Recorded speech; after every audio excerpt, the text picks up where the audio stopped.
Dear viewers, সকলকে আন্তরিক শুভেচ্ছা এবং অভিনন্দন জানাচ্ছি। আজকে এই ভিডিওতে আপনাদের সাথে আমি আলোচনা করব কখন একজন ট্যাক্স রিটার্ন জমাদানকারীকে তার ট্যাক্স রিটার্নের সাথে জীবনযাত্রার ব্যয় বিবরণী জমা দিতে হয়। জীবনযাত্রার ব্যয় বিবরণী ট্যাক্স রিটার্নের সাথে সাধারণত 5টি কারণে জমা দিতে হয়। সেই কারণগুলোই আজকে আমি এই ভিডিওতে আপনাদের সাথে বিস্তারিত আলোচনা করব। তবে তার আগে চলুন যাই আমরা একটু জেনে নিই আসলে জীবনযাত্রার ব্যয়টা কি। এটা জীবনযাত্রার ব্যয় এই ডেফিনিশন থেকে আমরা খুব ইজিলি বলতে পারি, সেটা হলো যে আপনার ফ্যামিলির যতগুলো সদস্য রয়েছে ওই প্রতিটা সদস্যর আপনার ভরণ পোষণ করতে ও আপনার ওই ইনকাম ইয়ারে আয় বর্ষে যত ব্যয় হয় সামগ্রিকভাবে সকল ব্যয়ের সমষ্টি আসলে হচ্ছে জীবনযাত্রার ব্যয় আর কি।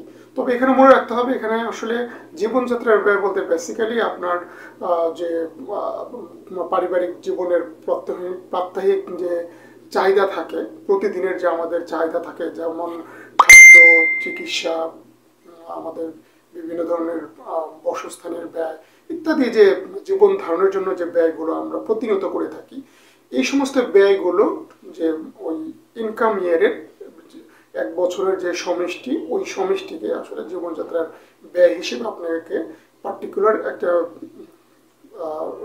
নিয়মের মধ্যে বা পার্টিকুলার স্টেটমেন্টে সেগুলোকে লিপিবদ্ধ করে তারপরে রিটার্নের সাথে আপনাকে জমা দিতে হবে। তো যে 5টা বিশেষ কারণ যদি আপনি ফুলফিল করেন তাহলে অবশ্যই আপনাকে ট্যাক্স রিটার্নের সাথে আপনার জীবনযাত্রার ব্যয়ের যে বিবরণী সেটা দেওয়াটা ম্যান্ডেটরি।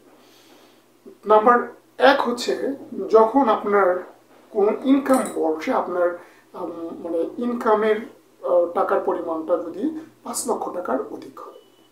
আপনি যে আয় বর্ষের জন্য ট্যাক্স রিটার্ন জমা দিচ্ছেন, ওই আয় বর্ষে যদি আপনার সামগ্রিক আয় সব আয়ের সমষ্টি মিলে যদি 5 লাখ টাকার অধিক হয়, তাহলে অবশ্যই আপনাকে আপনার জীবনযাত্রার ব্যয়ের বিবরণী ট্যাক্স রিটার্নের সাথে সাবমিট করতে হবে। যদি আপনার ইনকাম যদি 5 লাখ টাকার নিচে হয়, তাহলে আপনাকে আপনার জীবনযাত্রার ব্যয়ের বিবরণীটা আপনার রিটার্নের সাথে জমা দিতে হবে না। নাম্বার 2 হচ্ছে যে আপনার যদি ব্যবসায় থেকে কোনো আয় থাকে, ইনকাম ট্যাক্সের রিটার্নের যে আয় আমরা বিস্তারিতভাবে তুলে ধরি, সেই আয়ের 7টা খাত থাকে আমরা জানি। এর মধ্যে একটা অন্যতম খাত হচ্ছে ব্যবসা হতে ইনকাম। এখন আপনার যদি ব্যবসা হতে কোনো ইনকাম থাকে এবং সেই ইনকামের সমষ্টি যদি 5 লাখ টাকার কমও হয়, তাহলেও কিন্তু আপনাকে আপনার যে রিটার্ন জমা দেবেন ওই রিটার্নের সাথে আপনার জীবনযাত্রার ব্যয়ের বিবরণীটা অবশ্যই জমা দিতে হবে। আপনার যদি সিঙ্গেল ইনকাম 5 লাখ টাকার বেশি না হয়, তাহলে আপনার রিটার্ন যাবে না। কিন্তু ব্যবসার থেকে যদি আপনার ধরেন যা ইনকাম থাকুক না কেন, অ্যাডিশনালি অন্য অন্য কিছুর সাথে অথবা শুধুমাত্র ব্যবসা থেকে যদি আপনার ইনকাম থাকে, তাহলে অবশ্যই আপনার রিটার্নের সাথে আপনার জীবনযাত্রার ব্যয়ের বিবরণী দিতে হবে, সেটা যদি 5 লাখ টাকার কম হয়। নাম্বার 3 হচ্ছে আপনার যদি সিটি কর্পোরেশন এলাকায় আপনার যদি কোনো অ্যাপার্টমেন্ট বা কোনো গৃহ সম্পত্তিতে আপনি কোনো ওই আয় বর্ষে বিনিয়োগ করে থাকেন। ধরে নেন কোনো একটা সিটি কর্পোরেশন এলাকায় আপনি কোনো একটা ফ্ল্যাট কিনলেন বা কোনো একটা ফ্ল্যাটে আপনি বুকিং দিলেন বা কোনো একটা বাড়ি করলেন বা আপনার বাড়িটার কনস্ট্রাকশন চলছে, এই গৃহ সম্পত্তিতে যদি আপনার কোনো ইনভেস্টমেন্ট থাকে, আপনি যদি কোনো ইনভেস্টমেন্ট করেন কোনো আয় বর্ষে, তাহলে ওই আয় বর্ষে অবশ্যই আপনাকে আপনার জীবনযাত্রার ব্যয়ের বিবরণীটা রিটার্নের সাথে জমা দিতে হবে, সেটা যে পরিমাণে টাকা হোক না কেন। কোনো সিটি কর্পোরেশন এলাকায় কোনো অ্যাপার্টমেন্ট ক্রয় বা গৃহ সম্পত্তি কনস্ট্রাকশন বা নির্মাণের বা পারচেস করার ক্ষেত্রে আপনি যদি কোনো ইনভেস্টমেন্ট করে থাকেন, তাহলে অবশ্যই আপনাকে ওই আয় বর্ষে আপনার জীবনযাত্রার ব্যয়ের বিবরণী অবশ্যই অ্যাটাচ করে তারপরে রিটার্ন জমা দিতে হবে, এবং সেই ইনভেস্টমেন্ট পরিমাণটা যে অ্যামাউন্টেই হোক না কেন। নাম্বার 4 হচ্ছে যে আপনি যদি কোনো মানে মোটরযানের মালিক হন, যে একটা ইনকাম ইয়ারে মানে আয় বর্ষের যে কোনো সময় আপনার যদি কোনো গাড়ি থাকে, সেটা হয়তো আপনি মনে করেন যে ইনকাম ইয়ারের জন্য আপনার রিটার্নটা জমা দিচ্ছেন, সেই ইয়ারে আপনি হয়তো গাড়িটা কিনা আবার ওই ইয়ারের মধ্যে আবার বিক্রি করে দিয়েছেন, তারপরও আপনাকে কিন্তু আপনার রিটার্নের সাথে জীবনযাত্রার ব্যয়ের বিবরণী আপনাকে জমা দিতে হবে।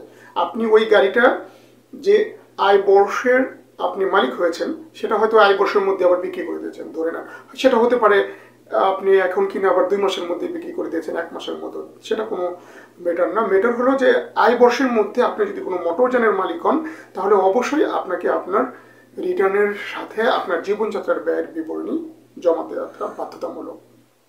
নাম্বার 5 হচ্ছে আপনি যদি কোনো কোম্পানির মানে শেয়ার হোল্ডার ডাইরেক্টর হন, কোনো পাবলিক বা প্রাইভেট লিমিটেড কোম্পানির আপনি যদি কোনো শেয়ার হোল্ডার ডাইরেক্টর হন তাহলে অবশ্যই আপনাকে আপনার রিটার্নের সাথে জীবনযাত্রার ব্যয়ের বিবরণী দিতে হবে। এখানে আপনার কত টাকার মালিক হয়েছেন, কত টাকার শেয়ার আছে, কত টাকা আপনার আয় হয়েছে সেটা বিবেচ্য না। আপনি যখনই কোনো কোম্পানির যখন আপনি শেয়ার হোল্ডার ডিরেক্টর হবেন আপনাকে কিন্তু বিশেষভাবে মনে রাখতে হবে যখন শেয়ার হোল্ডার ডিরেক্টর, সেই ক্ষেত্রেই আপনাকে শুধুমাত্র আপনার জীবনযাত্রার ব্যয়ের বিবরণীটা রিটার্নের সাথে জমা দিতে হবে। এখানে একটা কোয়েশ্চেন আসে যে আমাদের কোয়েশ্চেনটা খুব ভালো মতো আমাদের একটু জানা দরকার। সেটা হলো আপনি যদি কোনো কোম্পানির শেয়ার হোল্ড করেন, কোনো একটা কোম্পানির আপনি শেয়ার কিনলেন, আপনি শেয়ারে ইনভেস্টমেন্ট করলেন, এক্ষেত্রে কিন্তু আপনার এই কন্ডিশনটা অ্যাপ্লাই হবে না। এক্ষেত্রে কিন্তু আপনার জীবনযাত্রার ব্যয়ের বিবরণী দেওয়াটা ম্যান্ডেটরি না যদি অন্য কন্ডিশনগুলো ফুলফিল না হয়। তবে আপনি যদি শেয়ার হোল্ডার ডাইরেক্টর হন সেক্ষেত্রে অবশ্যই আপনাকে দিতে হবে। শুধুমাত্র শেয়ার হোল্ড করলেই আপনাকে জীবনযাত্রার ব্যয়ের বিবরণীটা দেওয়াটা ম্যান্ডেটরি বা বাধ্যতামূলক নয়। আবার অন্য ক্ষেত্রে অনেক কোম্পানিতে কিন্তু আমরা দেখি ইন্ডিপেন্ডেন্ট ডিরেক্টর নিয়োগ হয়, তাই না? ইন্ডিপেন্ডেন্ট ডিরেক্টর কিন্তু নর্মালি শেয়ার হোল্ড করে না। হ্যাঁ, তাদেরকে বিভিন্ন অভিজ্ঞতা বা পার্টিকুলার ক্ষেত্রে তাদের অনেস্টি, সততা, তাদের সুনাম এবং তাদের প্রফিসিয়েন্সি, এফিসিয়েন্সি, দক্ষতা, এর ভিত্তিতে কিন্তু কোম্পানিগুলো ইন্ডিপেন্ডেন্ট ডিরেক্টর নিয়োগ দেয় যারা কোনো শেয়ার হোল্ড করে না। ওই ক্ষেত্রে ইন্ডিপেন্ডেন্ট ডাইরেক্টরের ক্ষেত্রেও এটা প্রযোজ্য হবে না। শুধুমাত্র শেয়ার হোল্ডার ডাইরেক্টর হলে সেই ক্ষেত্রেই তাকে মানে তার ট্যাক্স রিটার্নের সাথে জীবনযাত্রার ব্যয়ের বিবরণী দেওয়াটা ম্যান্ডেটরি। আশা করি বন্ধুরা আপনারা পরিষ্কারভাবে বুঝতে পেরেছেন যে কোন কোন ক্ষেত্রে অবশ্যই আপনাকে আপনার ট্যাক্স রিটার্নের সাথে অবশ্যই জীবনযাত্রার ব্যয়ের বিবরণী জমা দেওয়াটা ম্যান্ডেটরি। আমি যে 5টা কন্ডিশন বললাম এই কন্ডিশনগুলো যদি ফুলফিল আপনার না করে তাহলে কিন্তু আপনার রিটার্নের সাথে জীবনযাত্রার ব্যয়ের বিবরণী দেওয়াটা ম্যান্ডেটরি নয়।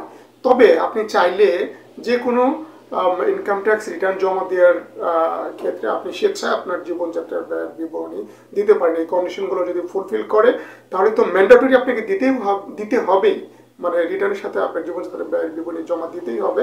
কিন্তু এগুলো যদি ফুলফিল না করে আপনি স্বেচ্ছায় দিতে পারেন, কোনো সমস্যা নেই। তবে এই কন্ডিশনগুলো ফুলফিল করলে আপনাকে অবশ্যই, না এই কন্ডিশনগুলো 5টা কন্ডিশনের নয়, কন্ডিশনগুলো ফুলফিল বলতে এখানে বোঝানো হচ্ছে যে কোনো একটা কন্ডিশন যদি ফুলফিল করে তাহলেই কিন্তু রিটার্নের সাথে আপনাকে আপনার জীবনযাত্রার ব্যয়ের বিবরণী পরিষ্কারভাবে নির্দিষ্ট ছকে বা স্টেটমেন্টে আপনার রিটার্নের সাথে প্রেজেন্ট করতে হবে বা সাবমিট করতে হবে। বন্ধুরা, পরবর্তী ভিডিও দেখার আমন্ত্রণ জানিয়ে আজকের মতো এখানেই বিদায় নিচ্ছি।